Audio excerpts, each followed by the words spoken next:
क्या देश के गृह मंत्री अमित शाह से पूछे गए सवाल पहले से तय थे? क्या गोदी मीडिया को यह बता दिया गया था कि आपको गृह मंत्री अमित शाह से क्या सवाल पूछने हैं? तो फिर ऐसा कैसे हो सकता है कि वो सवाल सारे एक से दिखाई दे रहे थे? दोस्तों, मैं आपको बतलाना चाहता हूं कि डिजिटल प्लेटफॉर्म न्यूज लॉन्ड्री ने एक बहुत खूबसूरत पड़ताल की है और उसमें उन्होंने बाकायदा सबूतों के आधार पर वो क्लिप्स पेश की हैं या वो वीडियो रिकॉर्डिंग पेश की है जिसके जरिए वो बतलाने की कोशिश कर रहे हैं कि देखिए, सवाल एक से हैं, 3 अलग अलग चैनल्स हैं मगर एक से सवाल पूछे जा रहे हैं। और वो 3 चैनल्स कौन से हैं? मुकेश अंबानी का न्यूज 18, एनडीटीवी और आज तक न्यूज चैनल, ये तीनों उतरे हैं। और जाहिर सी बात है, सामने गृह मंत्री हैं तो इनमें से किसी ने भी कोई कठिन सवाल नहीं पूछे होंगे। मैं स्पष्ट कर देता हूं कि मैं इस निष्कर्ष पर नहीं पहुंचा हूं कि क्या पहले से सवाल दे दिए गए थे या यह कहा गया था कि आप ये सवाल पूछें, मगर मैं यह आप पर छोड़ता हूं। दूसरी तरफ याद कीजिएगा दोस्तों, कल ही मैंने आपको इस मंच पर बताया था कि राहुल गांधी दक्षिण अमेरिका की यात्रा पर गए हैं और आने वाले दिनों में आप देखिएगा भारतीय जनता पार्टी, उनका पालतू मीडिया अब उनके खिलाफ दुष्प्रचार चलाएगा। सुधांशु त्रिवेदी सामने आते हैं, जैसी मैंने भविष्यवाणी की थी, सुधांशु त्रिवेदी सामने आते हैं और कहते हैं कि अब सबको निगाह रखना चाहिए कि राहुल गांधी दक्षिण अमेरिका में किन रहस्यमय किरदारों से मुलाकात करेंगे। वो आगे ये भी कहते हैं कि देखिएगा वहां जाकर वो किस तरह से भारत विरोधी बातें कहते हैं।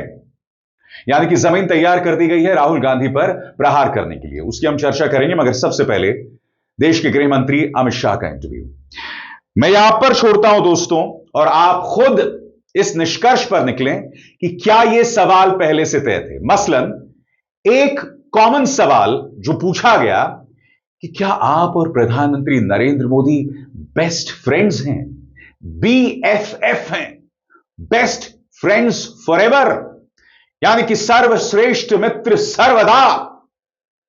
सुना जाए, तीनों चैनल सेम सवाल। पहली बार आप प्रधानमंत्री से कब मिले थे और क्या आजकल जेनजी भाषा यूज करती है sir, BFF, you best friend forever, ये कैसे आपने किया? आप सबसे पहले मोदी जी से कब मिले? क्या चीज थी वो जिसने आपको उनकी ओर आकर्षित किया? काफी लोग कहते हैं कि आप और मोदी जी एक ही सिक्के के 2 पहलू हैं, तो इस जुगलबंदी का राज बताएं। प्रधानमंत्री मोदी को आप दोस्त मानते हैं, बॉस मानते हैं, आप बेस्ट फ्रेंड हो? हमारे कल्चर में बॉस और ऐसा सब नहीं होता है, सब साथी होते हैं। और बात वहां नहीं रुकती दोस्तों। देश के गृह मंत्री अमित शाह का पसंदीदा सवाल, पहले प्रधानमंत्री नेहरू पर प्रहार करना, और आपको याद होगा संसद के अंदर तो उन्होंने नेहरू जी के साथ तू तड़ाक भी किया था। जी, इसी मंच पर मैंने आपको दिखाया था। तो यहां सवाल यह पूछा गया कि भाई नेहरू को छोड़ के प्रधानमंत्री नरेंद्र मोदी तो सबसे आगे हो गए हैं।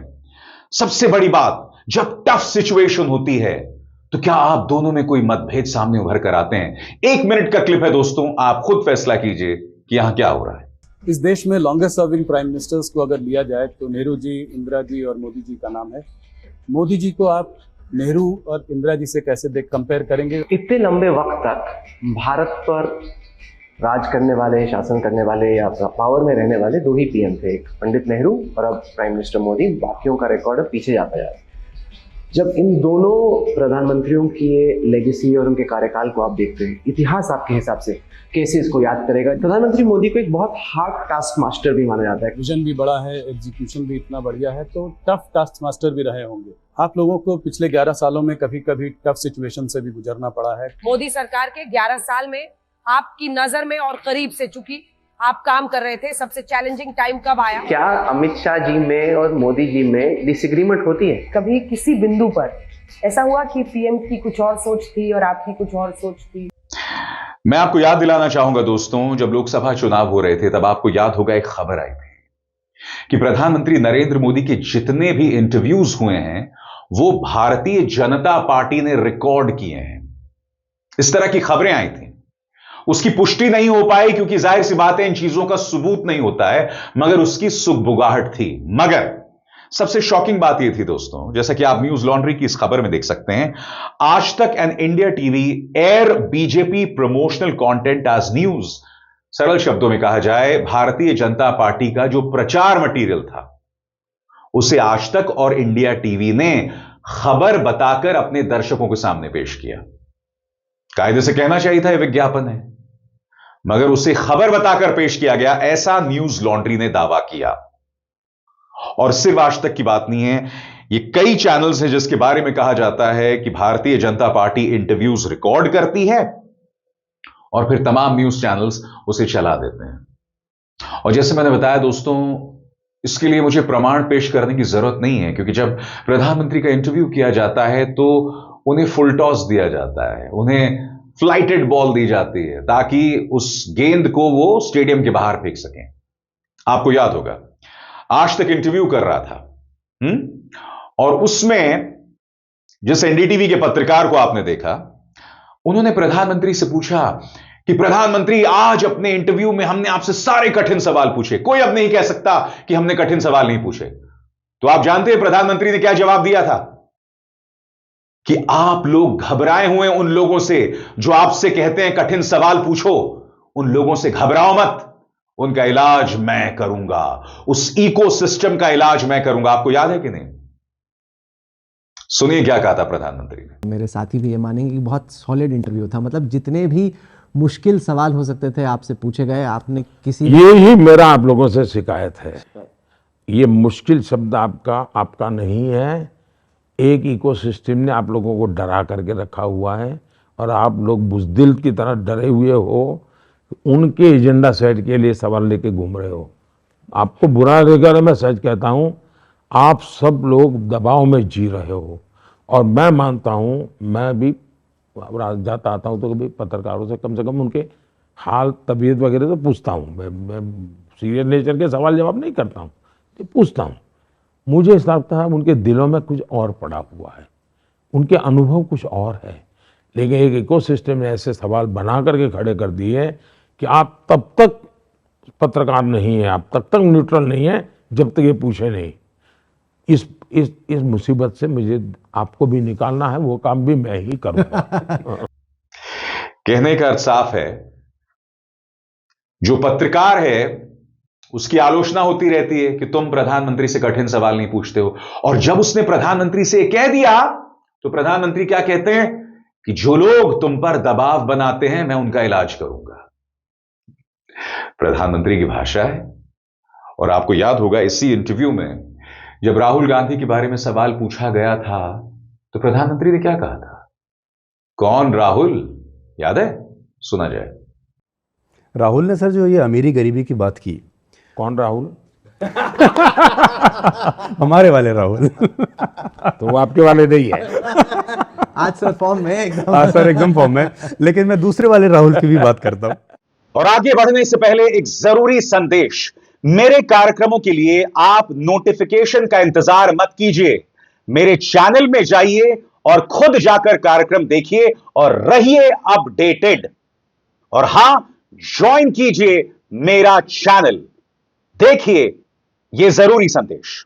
स्वतंत्र और आजाद पत्रकारिता का समर्थन कीजिए, सच में मेरा साथी बनिए। बहुत आसान है दोस्तों, इस ज्वाइन बटन को दबाइए और आपके सामने आएंगे ये 3 विकल्प, इनमें से एक चुनिए और सच के इस सफर में मेरा साथी बनिए। अब कौन राहुल? तो आपको पता है, राहुल जहां जाते हैं उन्हें टारगेट किया जाता है। राहुल गांधी के खिलाफ दुष्प्रचार चलता है। राहुल गांधी एक बयान देते हैं, पूरे भारतीय जनता पार्टी की मशीनरी सामने आ जाती है, मगर तथ्यों के आधार पर उनके सवालों का जवाब नहीं दिया जाता। ये वो राहुल हैं। राहुल गांधी भारत जोड़ो यात्रा शुरू करते हैं, उनके खिलाफ दुष्प्रचार शुरू हो जाता है। राहुल गांधी संसद में खड़े होते हैं, उनके बयान को तोड़ मरोड़ कर पेश किया जाता है। राहुल गांधी चुनावी सभा में कोई भाषण देते हैं तो उसे गलत ढंग से स्मृति ईरानी संसद के अंदर पेश करती हैं। राहुल गांधी के खिलाफ दुष्प्रचार भी चलता है कि राहुल गांधी ने भारतीय जनता पार्टी सांसदों को धक्का दिया। ये वो राहुल गांधी हैं जिनके चुनाव आयोग को लेकर, प्रेस कॉन्फ्रेंस को लेकर भारतीय जनता पार्टी चुनाव आयोग के बचाव के लिए उतर जाती है। ये वो राहुल गांधी है। ये बात अलग है कि तथ्यों के आधार पर वो भी सवालों का जवाब नहीं दे पाती। मगर आज मैं आपके सामने सुधांशु त्रिवेदी का एक बयान पेश करना चाहता हूं। दोस्तों, सुधांशु त्रिवेदी ने यहां पर जमीन तैयार कर दी है आने वाले दिनों में राहुल गांधी पर हमले को लेकर। उन्होंने कहा कि राहुल गांधी विदेश यात्रा गए हैं, अब देखिएगा वहां जाकर वो किन रहस्यमय किरदारों से मिलते हैं, देशद्रोही किरदारों से मिलते हैं, भारत विरोधी बयान देते हैं। तो अरे भाई सुधांशु भाई, इतने कायर मत बनिए, इतने कमजोर मत बनिए। राहुल गांधी अगर देशद्रोहियों से मिल रहे हैं तो उन्हें जेल में डालिए। लोगों को परेशान करना तो आप जानते हैं, लोगों पर झूठे देशद्रोह के केसेस, लोगों पर आपराधिक मानहानि के केसेस, आपके प्रवक्ता आपत्तिजनक हालत में बैठे रहते हैं कैमरे के सामने, फिर भी उस मुद्दे को लेकर आप कोर्ट पहुंच जाते हैं। किसने रोका आपको राहुल गांधी के खिलाफ कार्रवाई करने को लेकर? सुनिए सुधांशु त्रिवेदी क्या कह रहे थे। राहुल गांधी जी पुनः विदेश चले गए हैं, आदतन फितरतन। तो इसके बाद किन्हीं भी संदिग्ध लोगों से उनकी मुलाकात की खबरें आ सकती हैं। आप सब लोग तैयार रहिएगा और फिर कोई भारत विरोधी बयान कहीं न कहीं से, इधर से उधर से, सीधे वाले दरवाजे से या पिछले वाले दरवाजे से, खिड़की से या रोशनदान से जरूर आता हुआ दिखाई पड़ेगा। तो आप सब लोग इस पे अपनी नजरें चौकस रखिएगा। और याद कीजिए, कल इसी मंच पर मैंने आपको बताया था कि राहुल गांधी दक्षिण अमेरिका चले गए हैं और इंतजार कीजिए, भाजपा उस पर दुष्प्रचार शुरू करने वाला है, क्योंकि बिहार के चुनाव भी आने वाले हैं। और इसी मंच पर मैंने आपको याद दिलाया था, अगर आप भूल गए हैं तो फिर से देखिए। और जैसे मैंने कहा, विदेश यात्रा की बात हो रही है तो प्रहार किस पे होगा? राहुल गांधी पर प्रहार होगा, क्योंकि अब वो दक्षिण अमेरिका की यात्रा पर हैं। लिखवा लीजिएगा दोस्तों, आरक्षण को लेकर झूठा विवाद निकाला जाएगा।